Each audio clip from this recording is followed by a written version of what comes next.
Lindsey Graham really upset Israel, and that's probably what got him killed. He went on Face the Nation, and he had a live interview. And in that interview, he talked about giving Iran $300 billion and using diplomacy to end the war.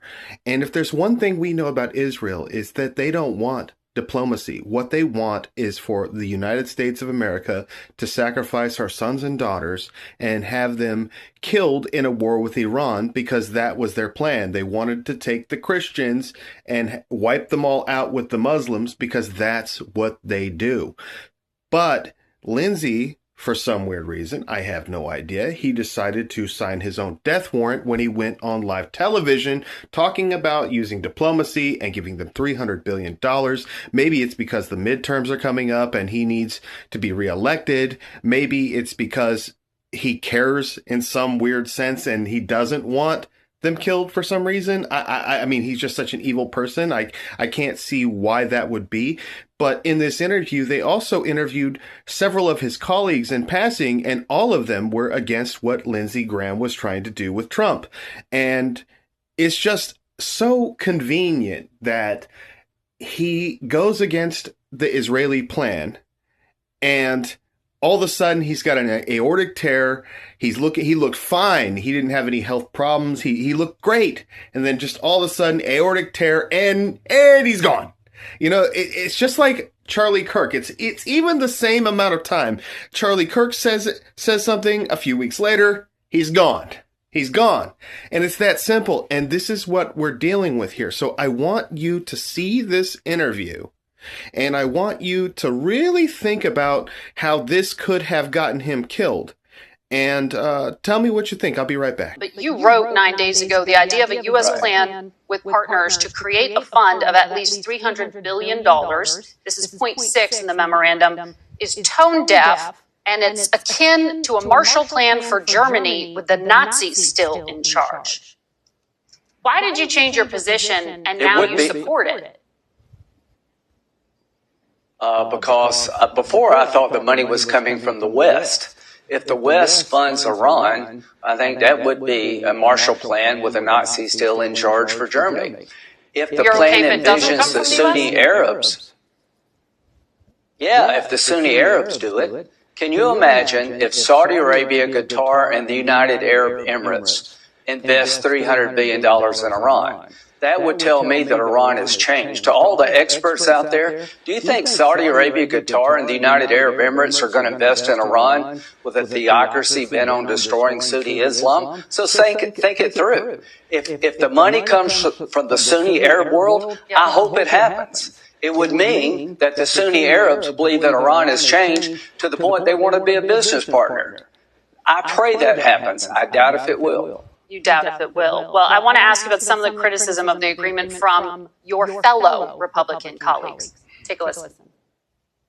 If we give billions of dollars to Iran, that money will be used to murder Americans. And so I don't believe we should do that. They'll use the money that is being released to rebuild their ballistic missile arsenal and begin to enrich again.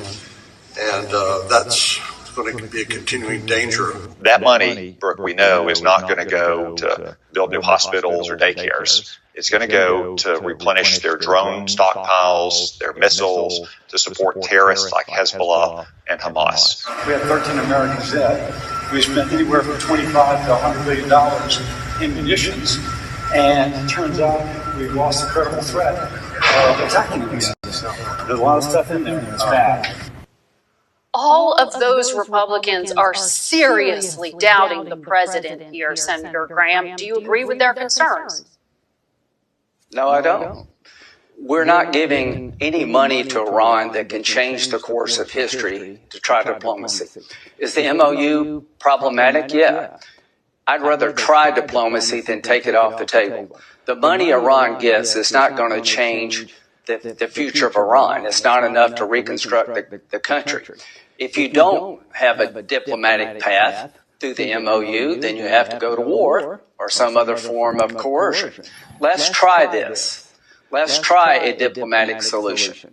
I think it's going to fail. What happens next? I spent 4.5 hours with President Trump Friday. Here's what I think will happen next. If this deal fails, President Trump is going to take the Strait of Hormuz over by force. The United States will control the Strait of Hormuz. We'll charge a fee for all those who go through to pay for the operation. And we're going to expand the Abraham Accords in calendar year 2026.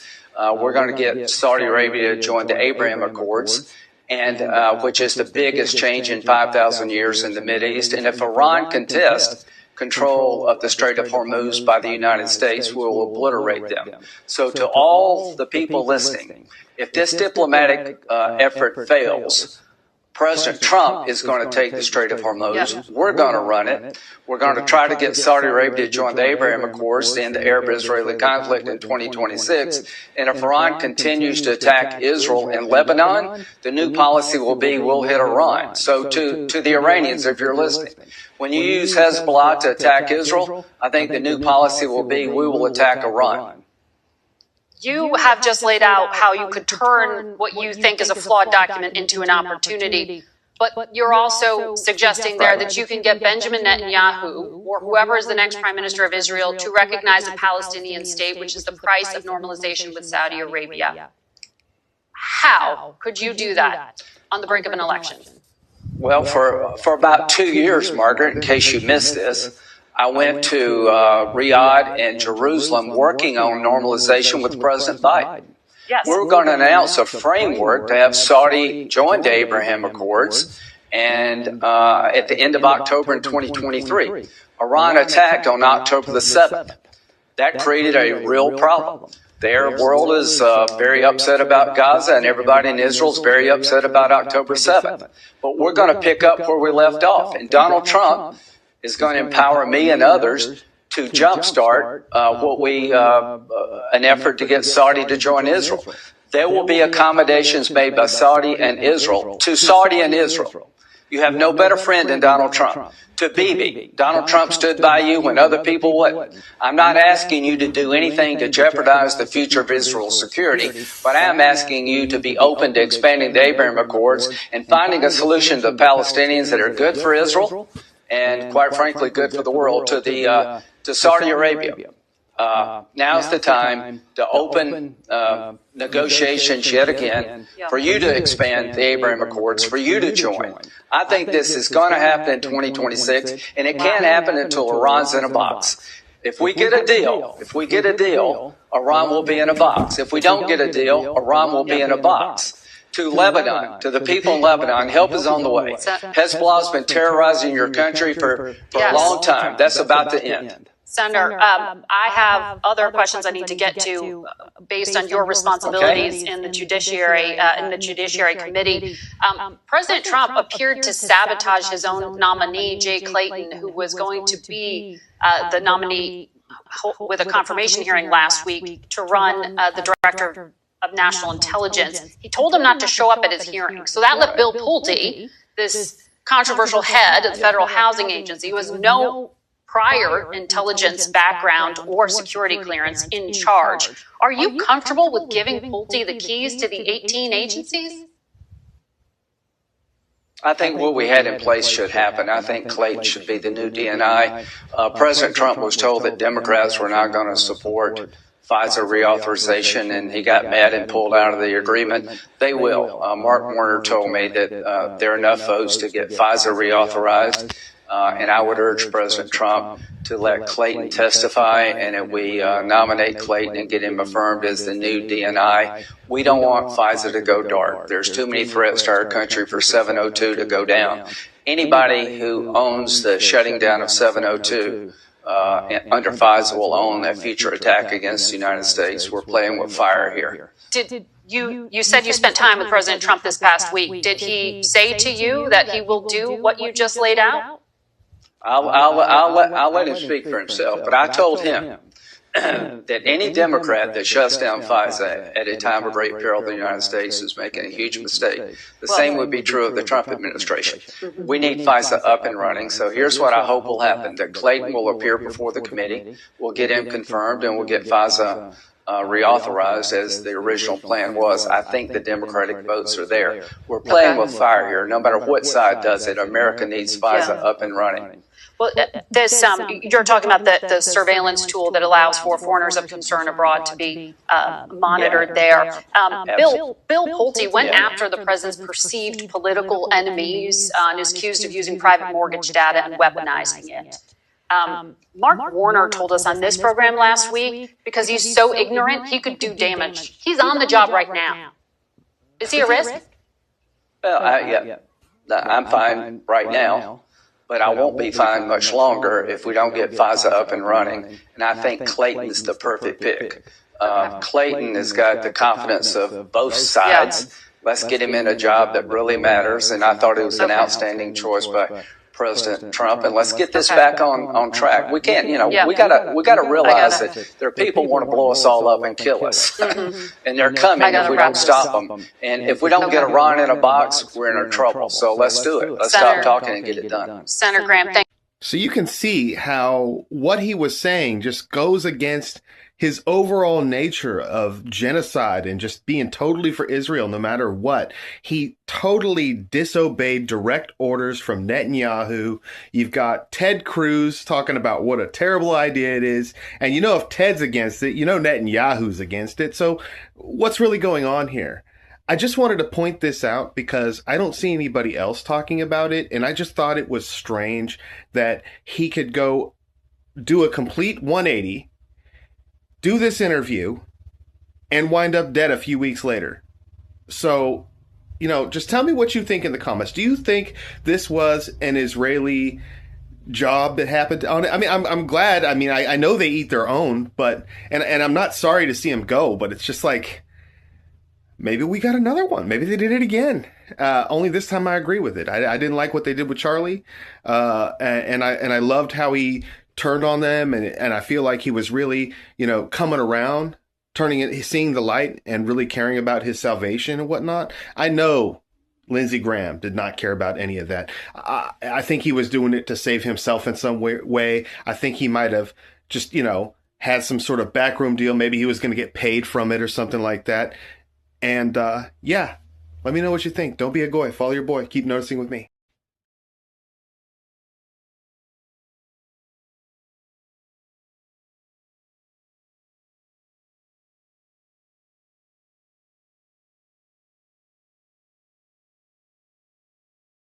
This is really weird, right? For the first time ever in the history of the World Cup, a red balloon just happens to float on the field as a match is taking place. And this match took place between France and Morocco. First time, a balloon floated onto the pitch, leading to several players attempting to get rid of it. It blew up the internet. If you haven't seen it, we've got it for you right here. Biggest challenge right now for Morocco is that balloon on the field. Now, the balloon stayed on the pitch for quite some time. Various players tried to stamp it out. It didn't work. It stayed there for a long time.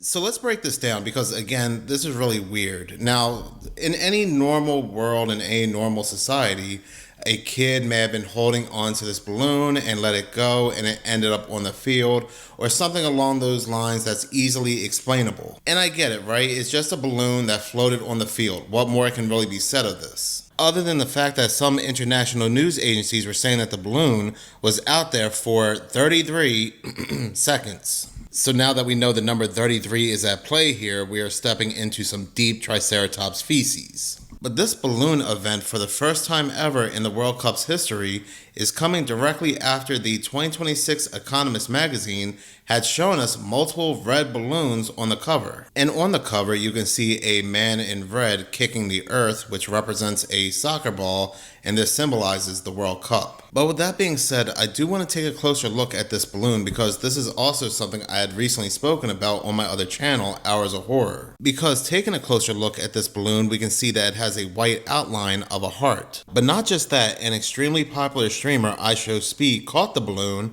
and this is what was shown. Oh! Let me see the balloon, let me see the balloon. Let me see it. Oh, I got the balloon! Chad, this is the balloon that was on the field at the start. Should I take it? What's up, bro? All right. I'm going to throw it. So a red balloon with a heart and a star. This is where things get a little bit creepier because for whatever reason, very recently, news have reported that people were seeing balloons on the ceiling above Grand Central Station. And that news story really didn't make much sense to me because you would think balloons being seen above Grand Central Station would probably be a common sighting, and yet they're treating it like it's not. And the balloons just happen to be in the shape of the number 3, a star, and a heart. I'm here at Grand Central, and I can't believe it, months later, and the heart is still here. The heart's on the face. Could this just be a coincidence? I don't know, but we're not done. But talking about stars, one of the more bizarre ones that happened around the same time was when that B-52 Stratofortress just crashed at that air base. Again, supposedly anyway, because this could have easily been hit by some kind of weapon the way it looks. And we saw a red star balloon zooming right past. Just out of nowhere, this red star balloon just happens to float very fast past this crash site. This is what the Fox News reporter said filming this, and it didn't make much sense. What is that? Oh, it's a balloon. It's a star.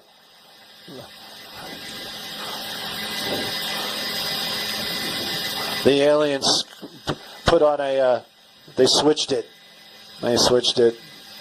So as of lately, they really want us to see these red balloons. Oddly enough, James Corden on his Fox show brought in a guest dressed up as the red balloon, but as the camera pans out, you can see 3 other red balloons. In Kansas City, one of the breakout stars of the 2026 World Cup, please welcome Keith the Red Balloon. There he is there. Hey, Keith. How you doing? Thank you for... Yeah, sure. I'm just hanging out here with these my balloonatics. You know, Right. That's Greg. That's my best friend Brian. People might recognize him from the Macy's Thanksgiving Day Parade. And that's Ethan. He's the veteran of the squad, the Unk. And we just got done with a long practice. Yeah, so, It's just a balloon that just happened across the field. Why so much focus on it if it doesn't mean anything? It's just a balloon that floated past the B-52 crash site. Why was the cameraman so focused in on it until it disappeared? They're just balloons above Grand Central Station. Why make a news article about it? And continue to keep that red heart balloon up there, as you heard that woman say, for a couple months now. They're just balloons on the very eerie 2026 Economist magazine cover, but they put it there because they want us to focus on it. There's a message behind it, which I have stated before in multiple forms of media, especially in the very popular movie It. It means impending doom, corruption, and the destruction of childhood innocence. There's also other TV shows and movies that use the red balloon to symbolize impending doom, such as, to name a few, The Walking Dead, the movie Signs, and The Sixth Sense. And when it comes to the 2026 Economist magazine cover, you really do get that sense of impending doom because above the United States 250th anniversary, which we are currently in, you do see it being surrounded by 5 red balloons, but coming towards it is a missile being fired out of a cargo ship in disguise. But given the fact that the soccer player is kicking the earth and all of these events are taking place inside the earth on the cover, it really symbolizes to me anyway that these events are going to kick off when the World Cup begins. Again, it's kind of eerie to see the red balloon make its appearance for the first time during this World Cup. And you also have to think about the times we're in as well with all these conflicts taking place and that song 99 Red Balloons, which had to do about war. So this right here, I don't think was a coincidence whatsoever. Just like on the magazine cover, they are showing people impending doom. But what exactly does the heart mean? And this is my own take of it. The heart is a universal symbol for love and affection, but it could also mean sacrifice as well. So could this mean some kind of impending sacrifice? So then I was watching another channel and I was reading their comment section and they said, check out iPad Go 2 because there's a connection between July 4th, the Ayatollah's funeral, and a scene in that short film. And oddly enough, as I was watching iPad Go 2 again, I happened to notice that there was multiple heart symbols. For example, when George Bush is tap dancing on the checkerboard floor, and we do know that the checkerboard is in reference to the Freemasons, right above on the blackboard, we can see 3 white hearts. But even more interesting, I had to come back and re-edit this because I just now noticed this, but if you take a look at the spotlight on the floor, it's in the shape of a star. The girl holding the apple, we can see the heart right here. We can also see the heart symbolism, the white outline of a heart. Some believe that this is Jesus Christ, others believe this could be the Antichrist. I do believe this is the Antichrist, who was asleep on an Egyptian boat throughout most of the film. So again, throughout this short film, you can see a lot of heart symbols, but it's this scene in particular that I wanted to talk about. You can see tanks moving in as this girl is holding a white flag, which could represent surrender or ceasefire. This is where that comment made that connection between July 4th and the Ayatollah's funeral, because you can see a skeleton grab this girl as she turns around to look at it.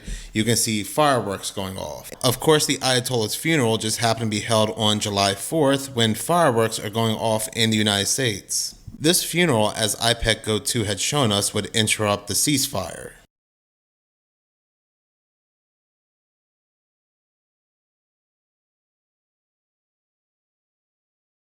It is said that the hearts in IPEC Go 2 represent suffering and sacrifice, awakening through sacrifice. On the IMDb page it says, this film explores the fire of truth at the heart of suffering in a lyrical way. And if you take a look at this girl's face when she turns around, you can see a red heart on one cheek, and on the other side you can see a nuclear sign. And if you go back to the Grimes tablet, a tablet that was made by singer Grimes, who has children with Elon Musk, you can see right at the bottom here a heart with an arrow through it, and right below that you can see a nuclear sign. This tablet that came out back in 2015, people had said that it predicted multiple things. These aren't predictions, they're basically telling us what's happening ahead of time.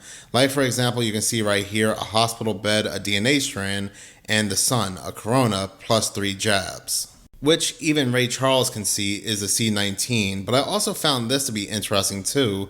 They're showing us an eclipse on this tablet with a bunch of exclamation marks. I took this to be the April 2024 solar eclipse, the very odd one. You can also see the eclipse on the 2024 Economist magazine cover as well. Something very strange happened during that eclipse, because that was also the time we saw one of these black flying things flying across the sky, and then the very next day was that anomaly on Beauvais Island, among other things as well. The April 2024 solar eclipse would also complete the Aleph and the Tav over the United States as well. The symbolism has definitely been in overdrive, and this whole red balloon stuff lately has been very, very eerie, but a lot of us can just feel like something big is around the corner. Everything we are seeing taking place is just boiling to a head, and the only advice I can give is stay prepared physically, mentally, and spiritually. These evils are definitely leaving their calling cards. If it's not the 33, it's the red balloons. That red balloon in horror movies, that's not just a prop. I still don't play with clowns to this day because of it. And that little red balloon, that's a whole symbol. People think it's just creepy for fun. Nah. It represents innocence turned dark. Childhood joy flipped into a warning sign.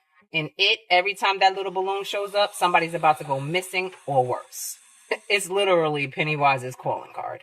Okay? And you know Hollywood don't do anything without hidden meanings. Y'all remember when Diddy dressed up as a clown from It for Halloween? Red balloon and everything.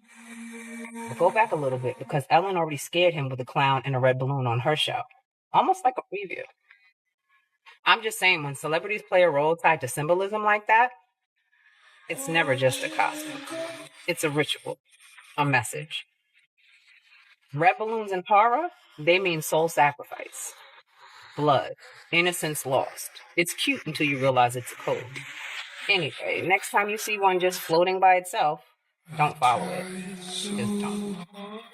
That great video came from Her1221, and I had completely forgotten when Ellen scared Diddy with Pennywise the Clown, and then not too long after, during Halloween, he became Pennywise. Which is very eerie given the fact that this is Ellen and Diddy we're talking about, and the lore behind Pennywise having to do with sacrifice and children. So yeah, symbolism means a lot to the so-called powers that be, whether it's in Hollywood, news and media, or even in the government.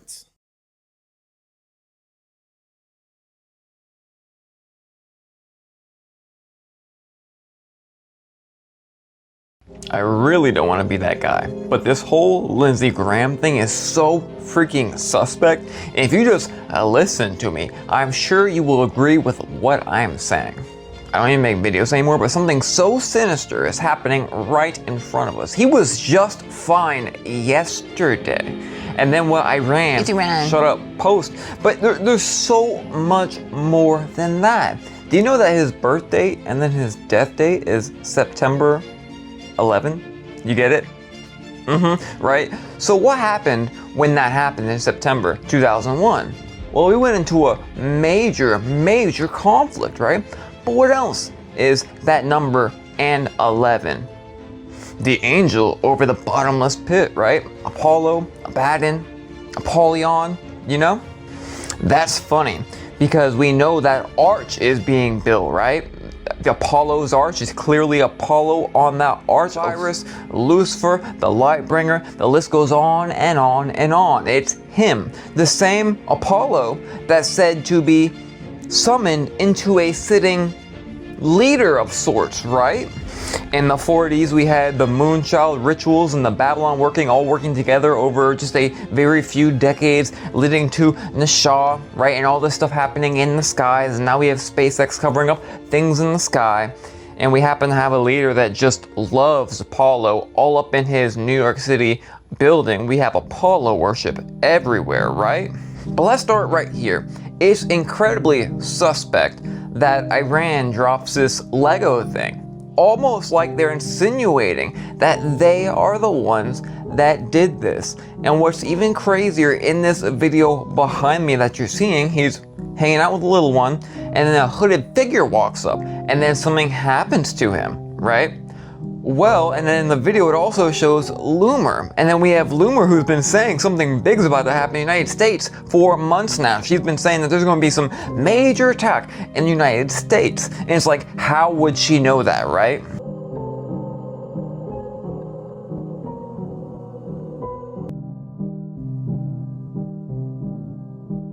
He was also just meeting in Kyiv, right? However you pronounce it. Pretty weird. So you have some people who say, oh, well, Russia probably did it, right? We know that he's famous for saying that it's the best investment ever. You know, all these Russians losing their lives based off, you know, what, we're not getting into that. And then Iran drops that video, alluding to maybe they did something. The question is he really dead in the first place? Yeah, sure, he could be. Or, completely unrelated, 1000%, maybe this is leading up to a great conflict spoken of about 100 years ago, right? A third great conflict. Maybe this is leading up to this great conflict. We also just at the same time had the news come out saying that, oh, you know, Iran's going to try to take out the leader of the US again. And then we had, you get what I'm saying. So what am I saying? Bookmark it. Something massive is going to take place, and this is just the beginning of that massive operation. Who knows what they're going to say? Well, Russia did it or Iran did it, but the numbers do not lie. You know, that number above 8, then 11, the bottomless pit, of course, right? And all deception, this great deceiving coming from the bottomless pit. And then we have Apollo and his arch. And even right now, as I'm making this video, we have the FBI investigating this entire thing. We're gonna hear some major things. There's gonna be some major operation in the background that certain people are talking about that will not be picked up until a month or two later. But I guarantee you, this is all fitting together like a perfect puzzle. And I'll make a much longer video on YT tomorrow. Completely unrelated, not relevant whatsoever. This is a massive ritual for the full embodiment of that figure known as Apollo, Apollyon, Abaddon. You get it. If you don't believe this age, this Earth age is coming to an end, I don't know what to tell you. Let me know what you think below. Completely fine yesterday and gone. They say he's gone. In Ukraine has had to take a dramatic uptick which now threatens the peace of the entire world, now threatens the destruction of the entire world. Donald Trump said today he will close the skies over Ukraine. You know what that means? That means World War III. Do you think the Russian Air Force are going to allow that orange heap of shit to close the airspace on their borders? Do you really think that? Because if you do, you know nothing at all about Russia, about the character of the Russian people. You know nothing if you think that Donald Trump will be allowed to institute a no-fly zone over the Ukraine.